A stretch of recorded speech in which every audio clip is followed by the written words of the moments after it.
Quand on parle de laser, on parle de lumière. Mais qu'est-ce qui différencie la lumière provenant d'un laser de celle provenant d'une lampe?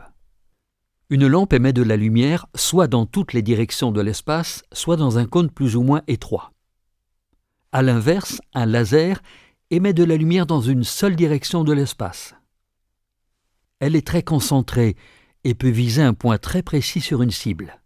C'est pour ça qu'il est possible avec un laser de brûler un matériau, souder, graver ou encore mesurer une distance avec une extrême précision. Mais voyons comment faire pour obtenir une lumière laser. Pour fabriquer cette lumière, il faut de la matière, c'est-à-dire un ensemble d'atomes comme de l'hélium, de l'argon, du néodyme et bien d'autres.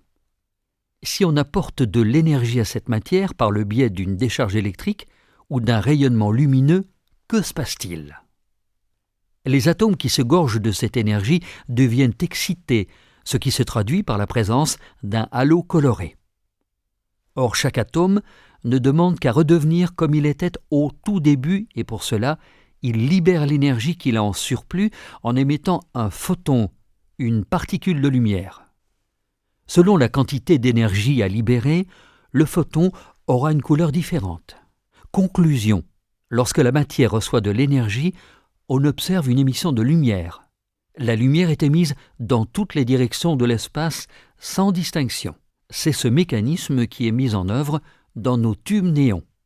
Si on apporte à la matière suffisamment d'énergie, il se produit un phénomène tout à fait particulier d'amplification.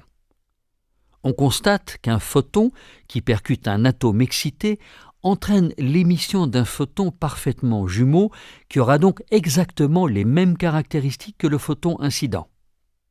Il a la même couleur, va dans la même direction et se déplace à la même vitesse.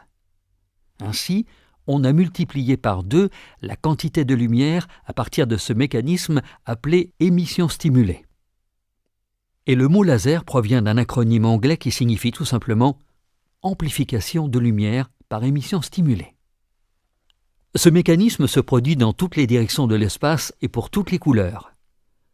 Ajoutons maintenant un miroir de chaque côté de notre morceau de matière. L'un d'eux est parfaitement réfléchissant et l'autre laisse fuir un peu de lumière. Supposons même qu'il laisse fuir énormément la lumière verte et jaune.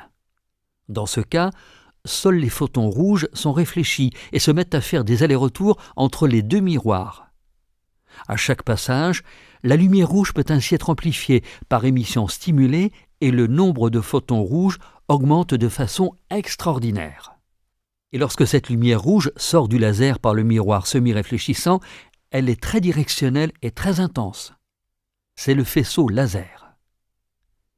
Ainsi, alors que la lumière provenant d'une lampe contient de nombreuses composantes qui lui donnent toutes ensemble une couleur blanche, comme on peut le voir à l'aide d'un prisme, la lumière laser peut être quant à elle concentrée sur une seule couleur. On dit qu'elle est monochromatique. Notons d'ailleurs qu'il suffirait de changer le miroir qui laisse fuir la lumière en le remplaçant par un autre qui réfléchisse beaucoup mieux le vert que le rouge pour que la lumière observée en sortie du laser soit verte.